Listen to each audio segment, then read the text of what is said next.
The massive warship came out of nowhere.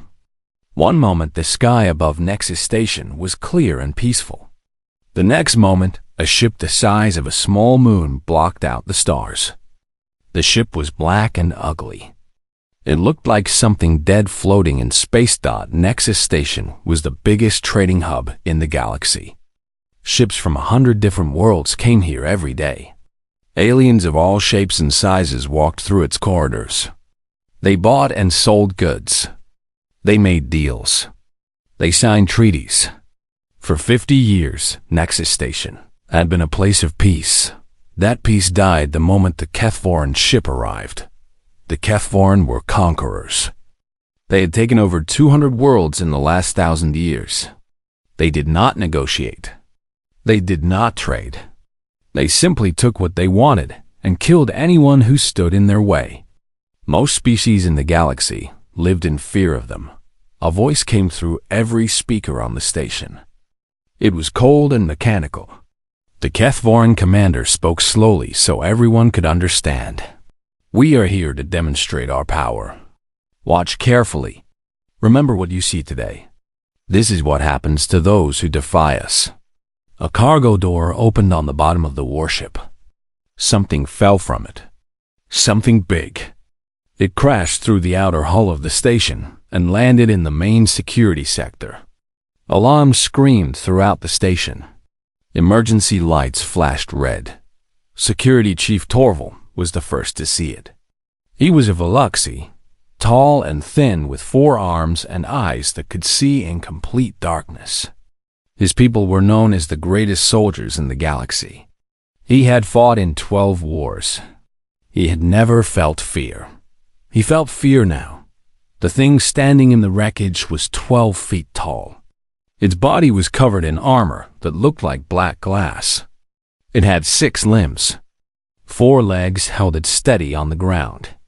2 arms ended in claws that seemed to shimmer and shift. Its head had no eyes that Torval could see. Just clusters of small holes that pulsed with a faint red light. It was a Skarn. Torval had heard stories about them. The Kethvoran bred these creatures in special facilities. They were living weapons. Each one was designed to kill and nothing else. They could not be reasoned with. They could not be bribed. They existed only to destroy. Open fire, Torval ordered. 20 of his best soldiers raised their plasma rifles. Bright blue bolts of energy slammed into the creature. The shots would have burned through starship armor. They would have killed anything else in the galaxy. The Skarn did not even slow down. It moved faster than anything that big should move. One moment it was standing still. The next moment it was among the soldiers. Torval watched his people die. Arms were torn from bodies. Heads were separated from shoulders. The molecular claws cut through armor like it was paper. The fight lasted 11 seconds. 20 soldiers became 20 corpses. Torval ran. He was not ashamed. There was no point in dying for nothing. He needed to warn the others. He needed to organize a real defense. The station commander sent the Torvan heavy infantry next. The Torvan were massive creatures that looked like walking mountains. They wore powered armor that made them even bigger and stronger. Each one carried weapons that could destroy a small building. 8 of them marched down the corridor toward the Skarn. Their footsteps shook the floor. They opened fire with everything they had. Missiles exploded against the creature. Energy beams burned the walls around it. Bullets the size of fists bounced off its armor. The Skarn charged into them. It grabbed the first Torvan and tore his armor open like someone opening a can. It used the body as a shield while it killed the second. The third tried to grab it in a bear hug. The creature simply cut him in half. The battle lasted 43 seconds. 8 Torvan warriors died. The Skarn did not have a single scratch. News spread through the station like wildfire. People began to panic. The docking bays filled with civilians trying to escape. Ships launched in desperate attempts to flee. The Kethvoran warship shot them down one by one. Burning wreckage fell back onto the station. In the observation deck, Ambassador Irelthon watched everything happen. She was old for her species. She had seen many terrible things in her long life, but she had never seen anything like this. "What can we do?" asked her assistant. "Nothing," Irelthon said quietly. "We can do nothing." The station's main computer calculated the odds of survival. If the scan continued at its current rate, it would reach the civilian sector in 4 hours. 12,000 innocent beings were trapped there. The computer gave them a 0.003% chance of surviving direct contact with the creature. More defenders came. More defenders died. The scan moved through the station like death itself. Nothing slowed it down. Nothing hurt it. It killed everything that attacked it and kept moving forward. Among the crowds of terrified civilians was a human woman. Her name was Elena Vasquez. She was a scientist who studied alien life forms. Humans were new to the galactic community. They had only made contact with other species 20 years ago. Most aliens thought humans were primitive and unimportant. They were small and weak compared to other species. They had no special abilities. They were just soft pink creatures from a small blue planet. Elena pushed through the crowd to find a viewing screen. She watched the footage of the Scarn killing the soldiers. She watched it again and again.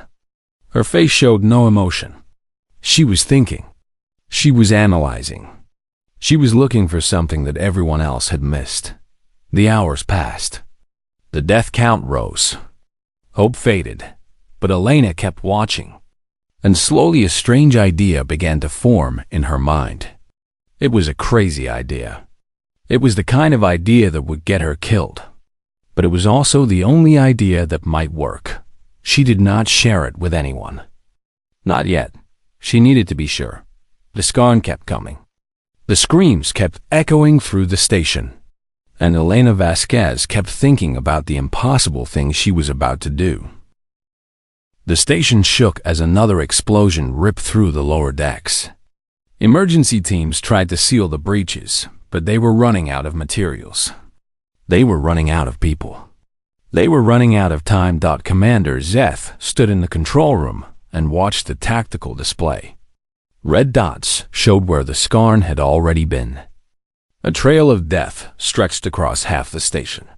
Green dots showed the remaining security forces. There were not many green dots left. "What else can we try?" Zeth asked. His tactical officer was a small creature with big eyes and 6 fingers on each hand. She had been crying. Her voice shook when she spoke.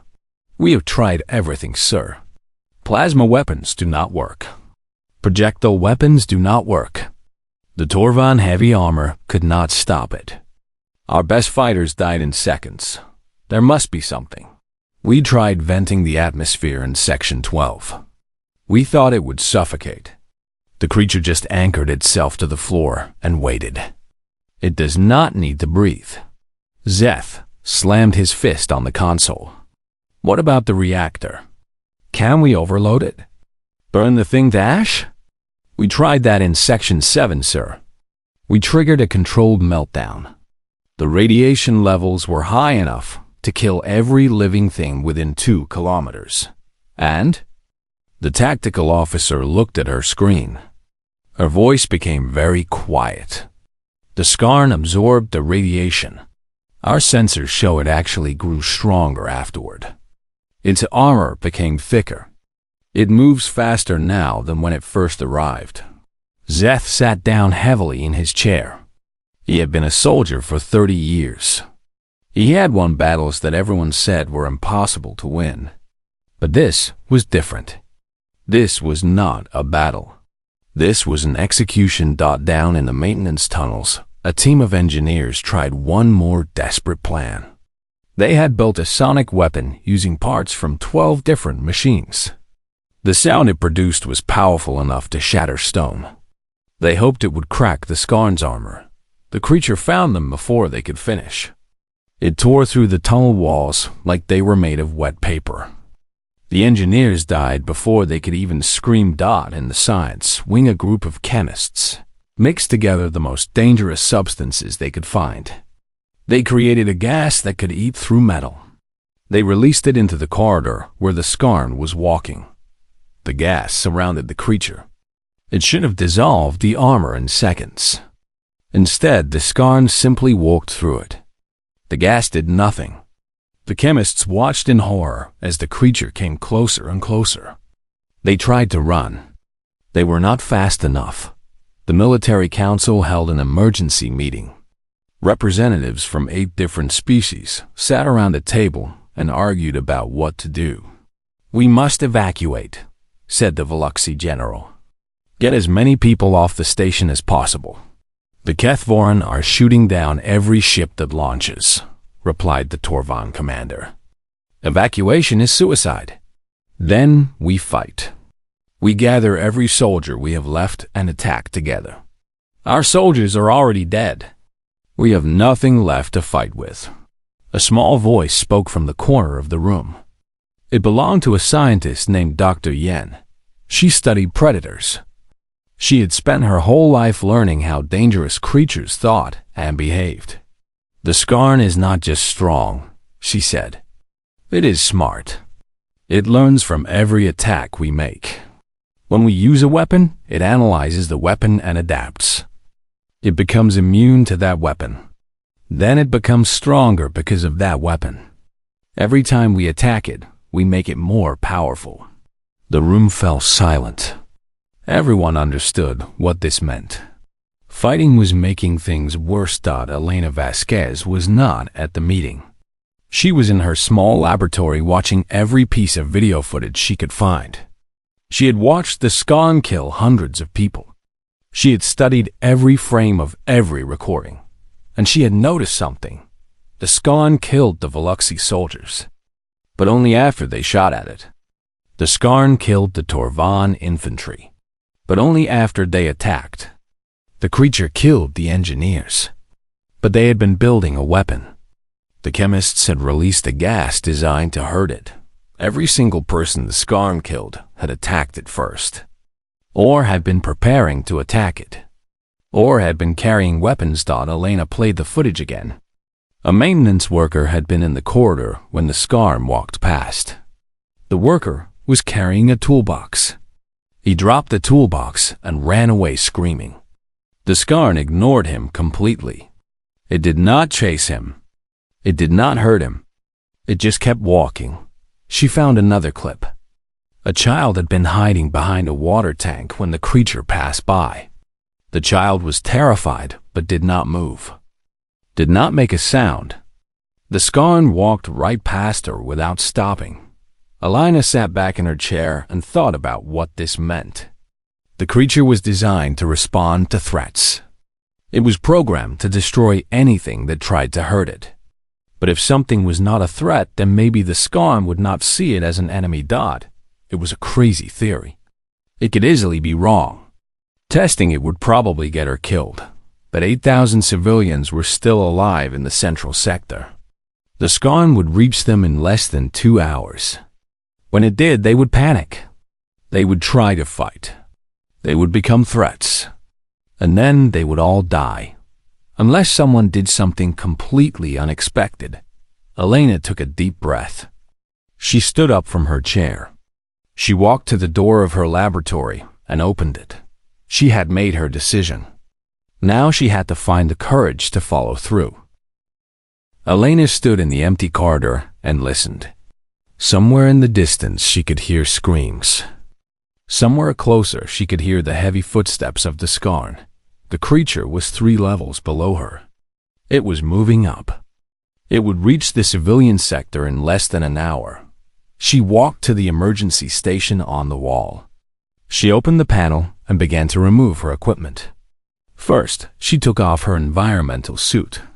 The suit had light armor built into it. She dropped it on the floor. Then she removed her utility belt. It held tools that could be used as weapons. She dropped that too.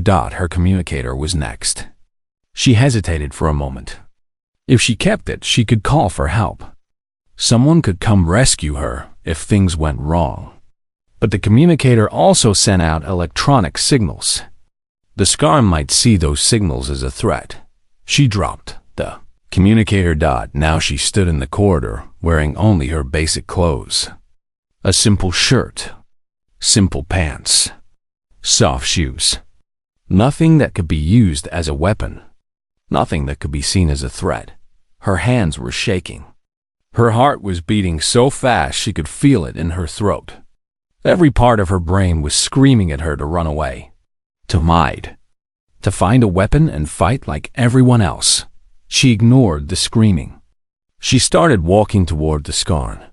The corridor was long and dark. Emergency lights flickered red along the walls. Elena walked slowly and steadily. She kept her hands visible at her sides. She kept her breathing as calm as she could. A security team spotted her on their monitors. Their commander grabbed a microphone and shouted into it. "Civilian in Corridor 7. What are you doing? Get to the safe zone immediately." Elena did not answer. She did not have her communicator anymore. She just kept walking. "Someone stop her!" The commander shouted. "She is walking toward the creature. She will die." But there was no one to stop her. All the soldiers were dead. All the security teams were gone. Elena was alone in the corridor, walking toward a monster that had killed hundreds. She turned a corner and saw it.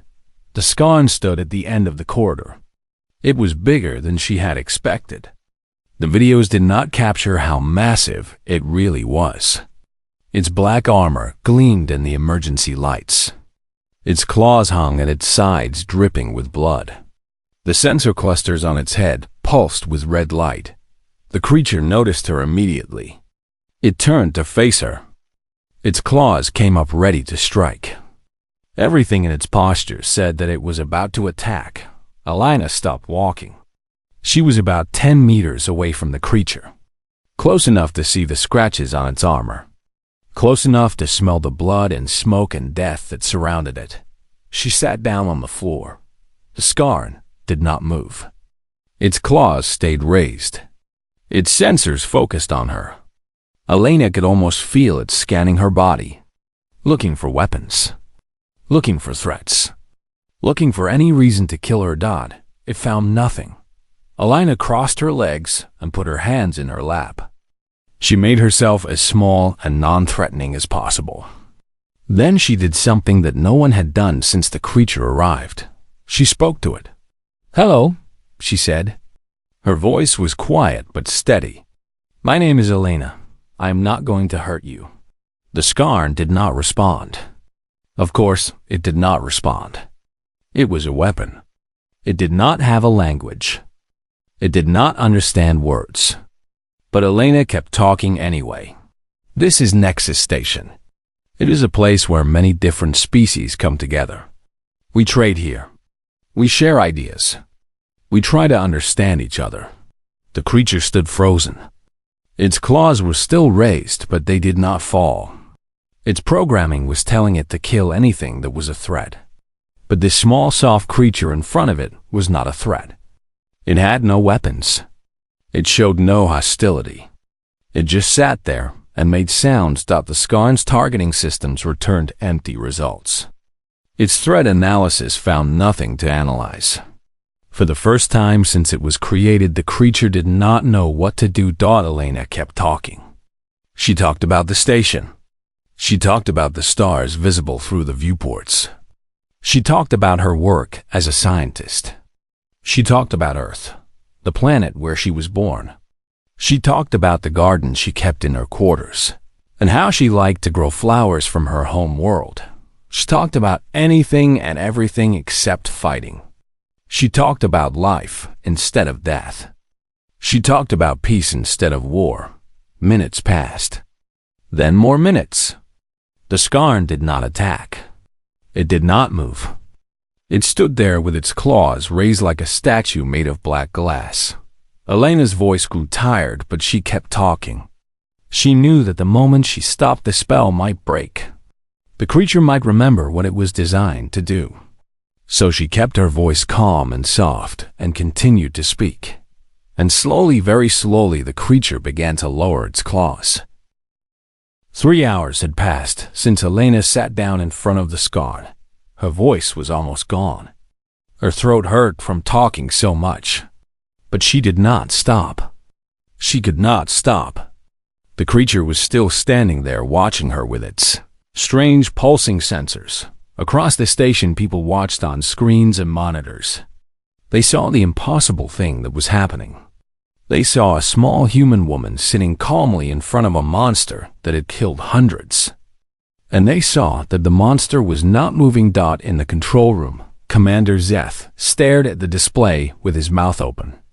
His tactical officer stood beside him, crying tears of disbelief. "How is this possible?" Zeth whispered. "How is she still alive?" Dr. Yen, the predator expert, was watching too. She shook her head slowly back and forth. "She removed the trigger," Dr. Yen said quietly. "The scarn is designed to respond to threats. She made herself not a threat. The creature does not know how to process that. Its programming has no answer for an enemy that refuses to be an enemy. But surely it will attack eventually. Surely it will see through the trick. It is not a trick. She genuinely means no harm. The creature can sense that. Its scanners can read her body language, her heart rate, her chemical signals. Everything about her says that she is not hostile. Everything about her says that she is at peace." In the corridor, Elena had stopped talking. Her voice had finally given out. Now she just sat in silence, looking up at the creature. The scarn looked back at her. Neither of them moved. On the Kethvoran warship, the commander was furious. He watched his perfect weapon standing frozen like a broken machine. He sent override commands through the creature's neural link. Kill her. Attack her. Destroy everything. But the commands did not work. The scarn's bioprogramming could not reconcile them with what it was experiencing. It was designed to kill threats. This human was not a threat. It was designed to inspire fear. This human showed no fear. It was designed to be unstoppable. But it had stopped.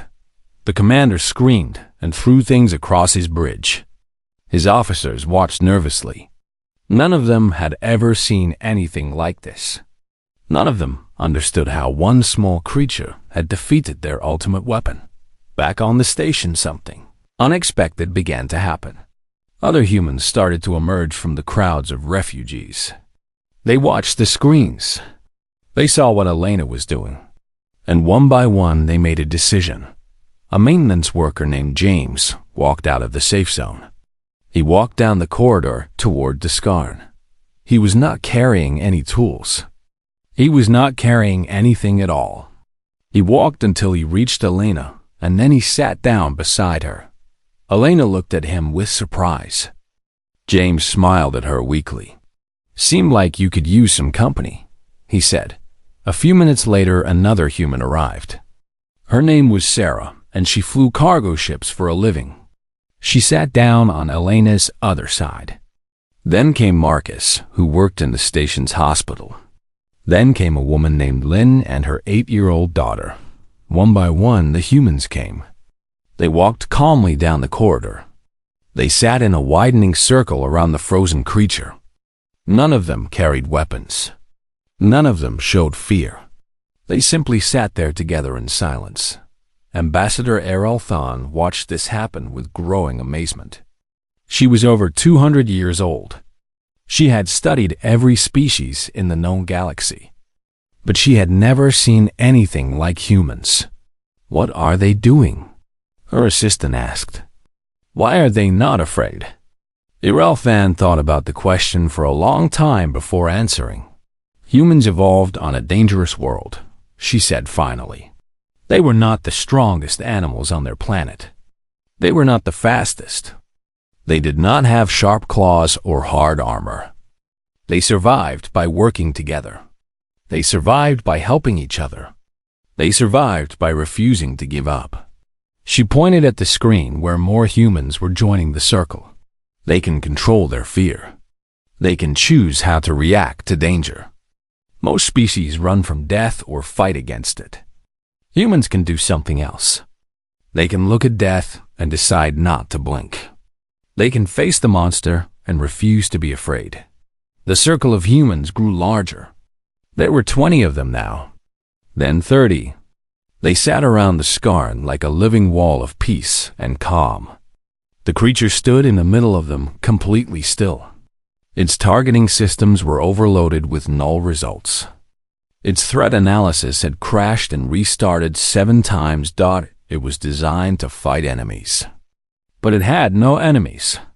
Only soft creatures that sat and breathed and showed no hostility at all. The hours continued to pass. The standoff continued. And somewhere in the creature's bioengineered brain, something was beginning to break. Dawn came to Nexus Station. The artificial lights shifted from red emergency glow to soft yellow morning light. In the corridor, the circle of humans still sat around the scarn. They had been there all night. They were tired and hungry and afraid. But none of them had moved. None of them had left. Elena sat at the front of the circle, closest to the creature. She had not slept at all. Her eyes were red and her body ached. But she felt strangely calm. The fear had faded hours ago. Now there was only quiet determination. The scarn had not moved in over 8 hours. Its claws hung at its sides. Its sensors pulsed weakly. Something was happening inside its bioengineered brain.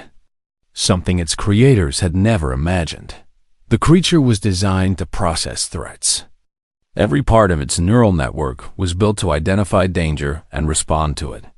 Kill or be killed. Attack or defend. These were the only options its programming understood. But now it faced something new. 47 humans sat around it in a circle of peace. None of them were threats. None of them were enemies.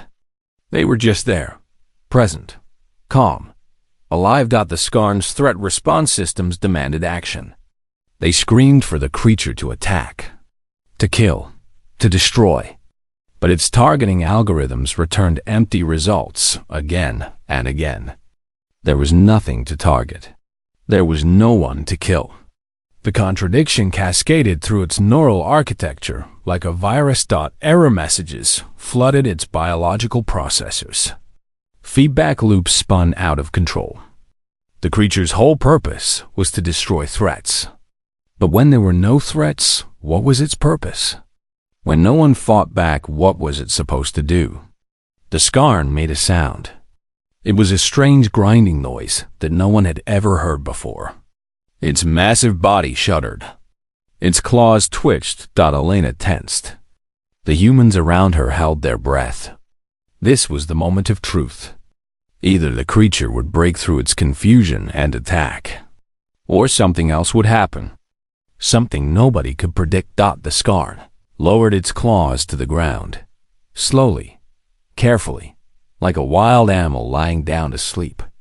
Its legs folded beneath it. Its massive body sank toward the floor, and then it stopped moving entirely. Dr. Yen ran scans from the control room. Her voice came over the speakers, shaking with excitement. Its neural activity is dropping. The bioprocessors are shutting down one by one. It is not dead, but it is not functioning anymore. The contradiction in its programming has caused a complete system failure. The Gethvoran commander watched from his ship in stunned silence. His ultimate weapon lay dormant on the station floor. Defeated. Beaten. Not by armies or weapons or technology, but by 47 soft creatures who refused to fight. He ordered his ship to retreat. There was nothing else he could do. His demonstration of power had turned into a demonstration of weakness. Every species in the galaxy had seen it. Every species would remember. The war was over before it began. In the days that followed, the Galactic Concordat held an emergency meeting to discuss what had happened. Representatives from 100 species gathered in the Great Hall. They talked about the Skarn. They talked about the Kethvarin. But mostly they talked about humans. For 20 years, the galaxy had ignored Earth and its people. Humans were small and weak. They had no special abilities. They were not warriors or geniuses or rulers. They were just soft pink creatures from an unremarkable world. Now everyone looked at them differently. Ambassador Arelthan gave a speech that would be remembered for centuries. She talked about the many kinds of strength: physical strength, military strength, technological strength. These were the things that most species valued. These were the things that determined power in the galaxy. But there was another kind of strength. The strength to face death without flinching. The strength to choose peace when everyone else chose war. The strength to look at a monster and see not an enemy but a puzzle to be solved. Humans taught us something important today, Irelthan said. They taught us that the most dangerous species in the universe might not be the one with the sharpest claws. It might be the one capable of setting all weapons aside. Dr. Elena Vasquez was called before the council to explain her actions. She stood in front of the most powerful beings in the galaxy and shrugged. It was a problem that could not be solved with force, she said simply. So I tried something else. That is what humans do. We adapt. We find another way. The council offered her medals and honors and titles. She turned them all down. She said she just wanted to go back to her laboratory. She said she had work to do. The humans left the council hall together. James the maintenance worker, Sarah the pilot, Marcus the medic, Lynn and her daughter. All 47 of them walked out into the bright lights of the station. Behind them, the galaxy would never be the same. The rules had changed. The impossible had happened. A monster had been defeated without a single shot fired, and somewhere in the vast darkness of space, the Kethvarin were learning to fear a small blue planet called Earth. Not because its people were strong, not because they had weapons or armies or technology, but because they had something far more powerful. They had the courage to choose peace, the end.